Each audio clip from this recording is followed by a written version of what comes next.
morning, scholars. Happy Marvelous Monday. We are going to be talking about lesson 10 today, rivers and mountain. We're going to talk about rivers and mountains today for core knowledge. We're going to do our vocab at-bats, and I have my scholar shout-outs for who sent me assignments on Friday. I'm going to real quick go over a couple of announcements. The objective, our new vocabulary words for this read aloud, and then the read aloud itself, of course. We're going to check our understanding, and then I'll walk you through the packet work.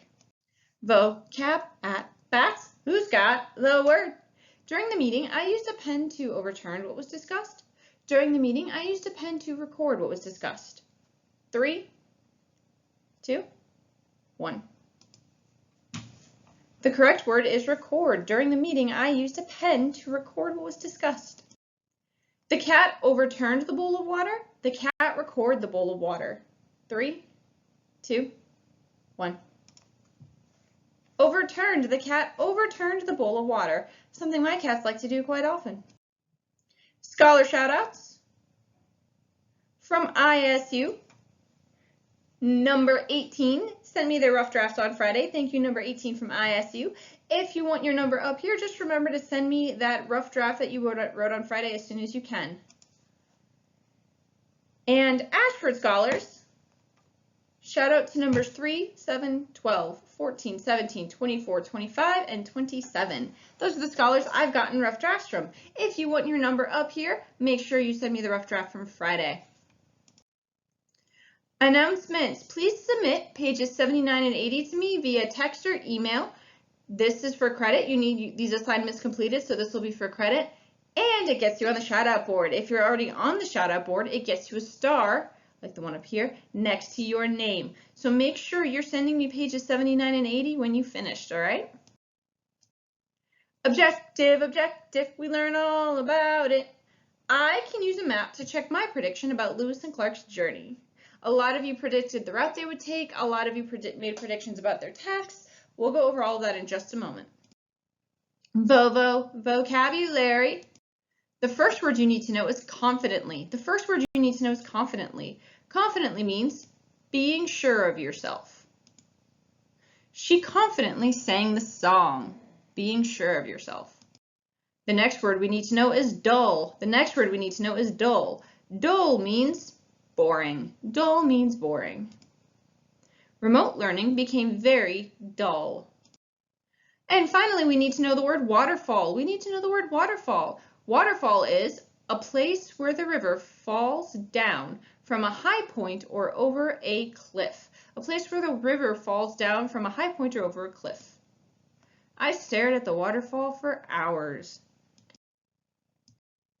So where are we? Real quick. Per the suggestion of a scholar in Ashford, I took out the labels for our map review today. So one label's still there, but you can very vaguely see it. So I am looking to see what you remember, what you can find on our map. Let's see.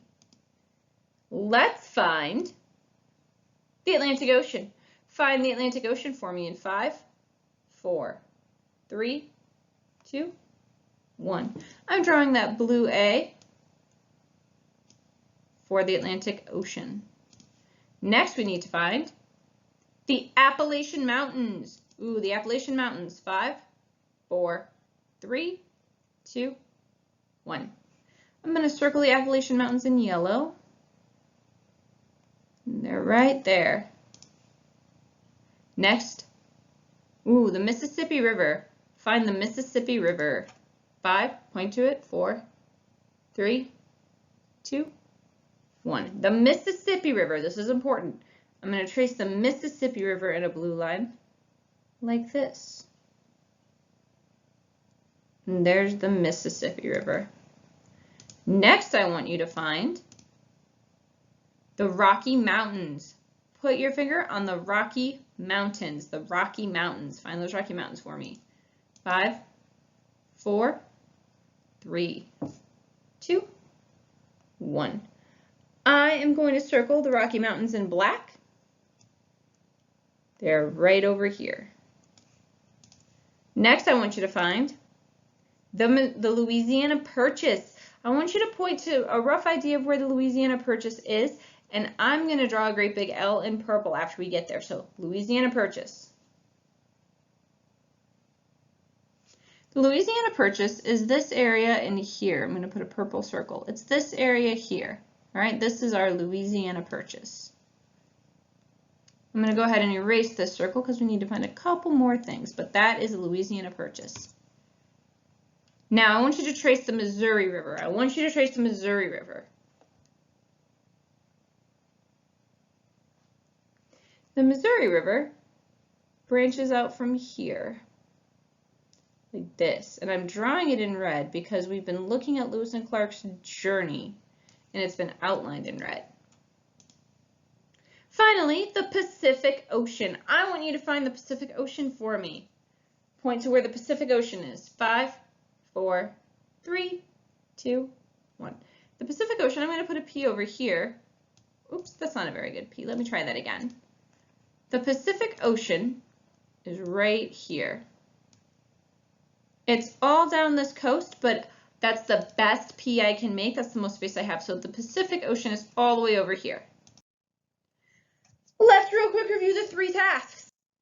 The first task, make friends with Native Americans. Check mark, they've done that. The second task, find an all-water route to the Pacific Ocean.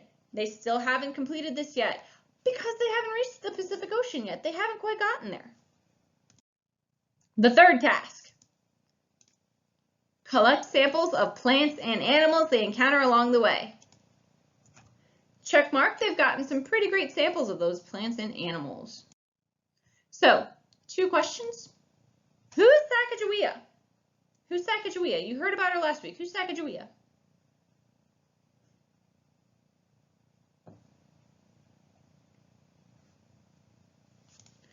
Why did Lewis and Clark bring her with them on the expedition? Why did she come with them?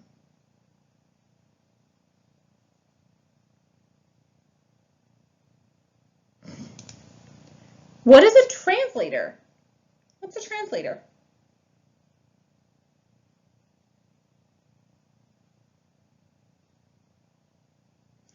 All right.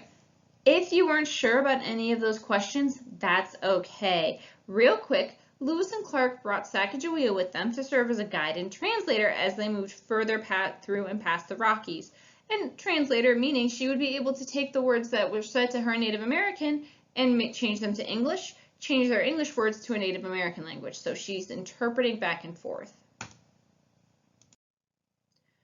All right, page 79. You have a map that looks very similar to this.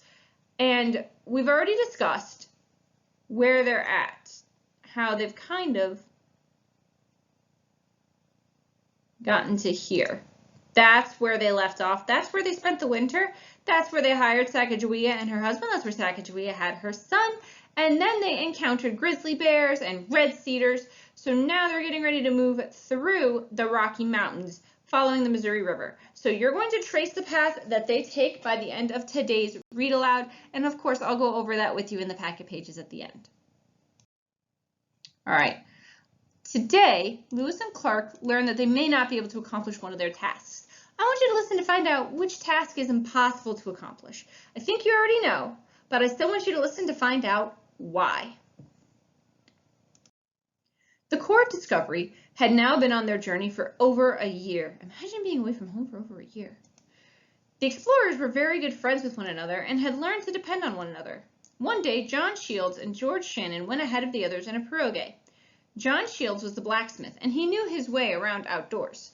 George Shannon was smart and friendly.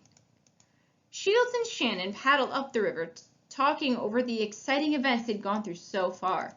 Well, Private Shannon said, no one can complain that this has been dull, so no one can complain that it's boring, right? It's been really exciting.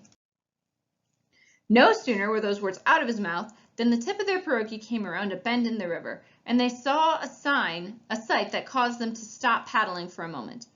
Up ahead, the Missouri River split into 2 rivers. One of the rivers was the Missouri, and the other was not. It was impossible to tell which one was the Missouri River. Which river is the Missouri? Shannon asked. The Missouri is the one the captains think can carry us farther west. I don't know, Shields replied.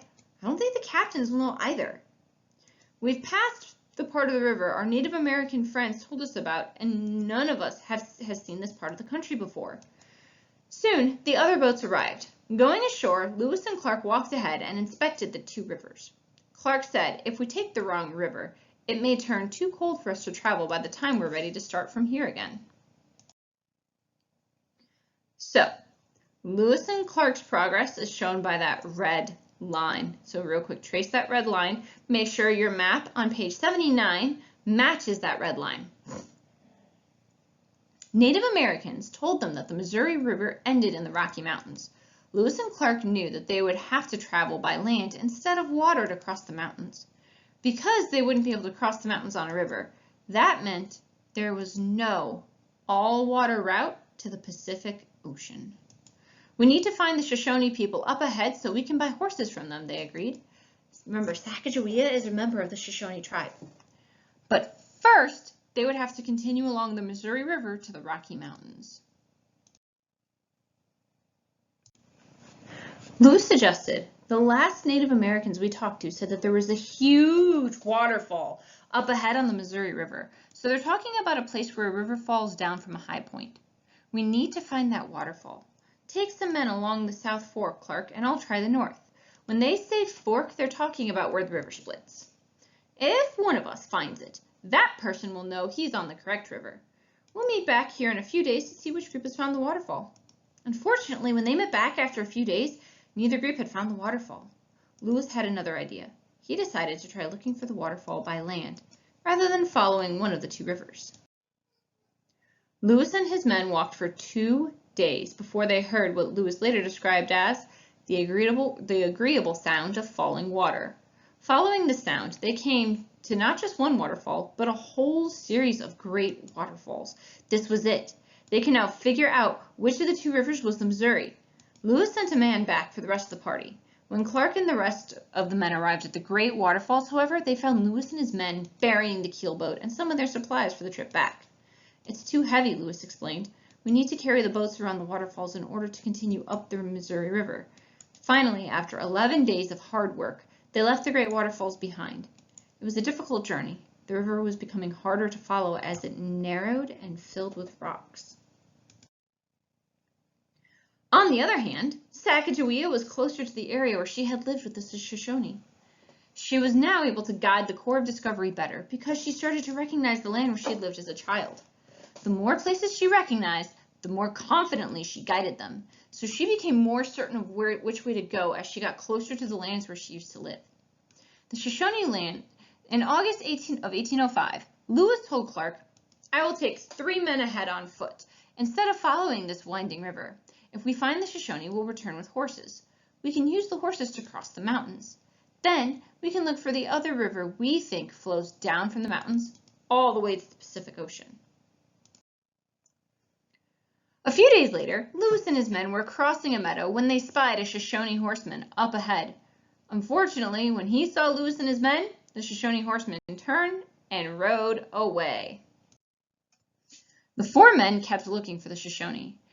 A few days later, they reached the Rocky Mountains, which, since the Louisiana Purchase, formed the western edge of the United States. So make sure you update that map in your packet. They are now in the mountains. They're in the Rocky Mountains. The next afternoon, they came upon an old Shoshone woman gathering wood for a fire.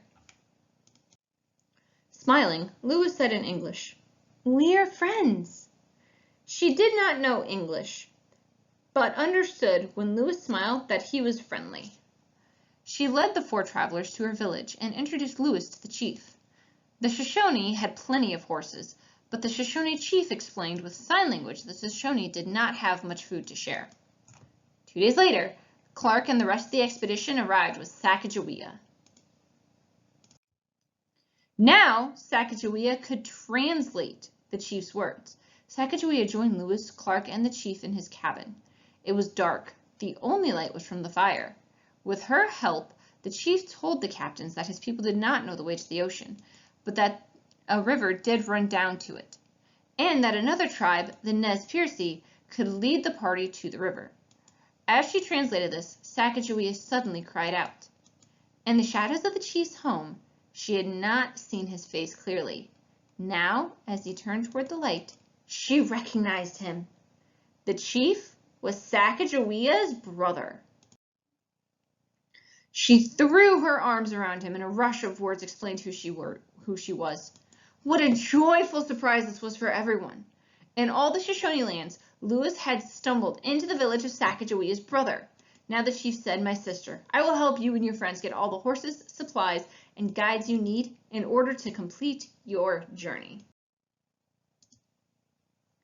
Lewis and Clark could not complete their second task. Why? The all-water route to the Pacific does not exist.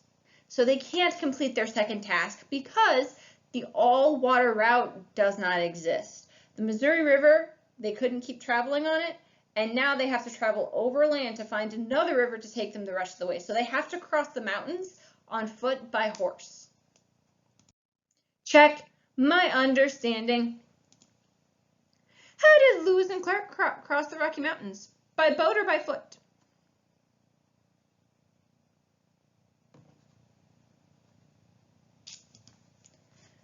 What was Sacagawea's job once the Corps of Discovery reached the Shoshone? What was her job once the Corps of Discovery reached the Shoshone?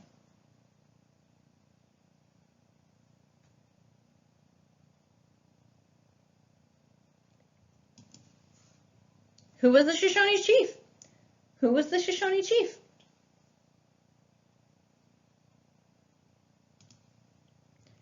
How did the Shoshone act towards the explorers?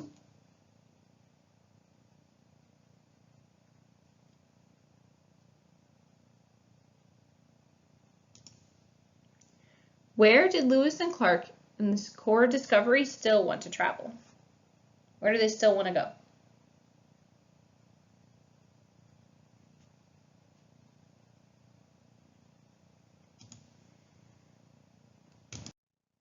All right, pages 79 and 80. So pages 79 and 80 of your packet today. I need a picture of these pages today. Page 79. Page 79. I am going to use red to trace Lewis and Clark's journey so far along the Missouri River. And then they get to here, right? Now they have to stop. Where this line stops, I'm going to put an X because that is where they had to leave their boats. Now, they've traveled to there. So, go ahead, take a moment, make sure this map matches mine. Your map needs to match mine. Where I put that X, remember that's where they had to leave their big keelboat because they couldn't carry it over land. That's where they had to continue on foot. So go ahead, make sure your map matches mine. If you need to pause this video, pause the video. Page 80, you made a prediction about Lewis and Clark's second task. Would they be able to finish it? You didn't have to send me a picture of that prediction, but you had to make your prediction. If you need to look back in your packet to double check your prediction, that's okay. You made a prediction about their unfinished task. Was your prediction correct? Did you predict that no, they would not be able to reach the Pacific? Did you predict yes? So you're going to write a restate answer about their unfinished task, and you're going to include details from the read aloud that support your answer. We haven't done this in class. I didn't get a chance to walk you through this on a board with me in the room, so I have a breakdown for you. Your restate. My prediction was, My prediction was, If you need to pause to copy my prediction was for your restate, go ahead. After you write that, you are writing right or wrong, correct or incorrect. But my prediction was, Next sentence, there's more. In the read aloud, it said, In the read aloud, it said, In the read aloud, it said, the route to the all-water route to the Pacific does not exist, or they had to travel by foot, right? So where you see those quotation marks is where you need to cite. You need to cite. You need to cite. which isn't something we got a lot of practice with this year. So you're going to write those quotation marks and write your citation from the read aloud. It's okay if you need to practice that. It's okay if you need to take your time with that. Finally, you're going to wrap it up with, this is how I know my prediction was, This is how I know my prediction was, So if you said that they weren't going to be able to complete their second task because they wouldn't be able to find an all-water route, you can say my prediction was correct. In the read aloud, it said an all-water route didn't exist. This is how I know my prediction was correct. I'm looking for a picture of 3 second grade ready sentences. 3 second grade ready sentences. I know you can do it. I know you got this. If you need to pause this video right here, right now to make sure your information and your answers are correct, that's okay. That is the end of the lesson. Please, please, please, please, please remember to send me those pictures of 79 and 80 so you get credit. Stay home, stay safe. I miss you all and I hope I get to see you soon. Text me if you have any questions. I will be calling everyone today and tomorrow to check in, okay? Bye.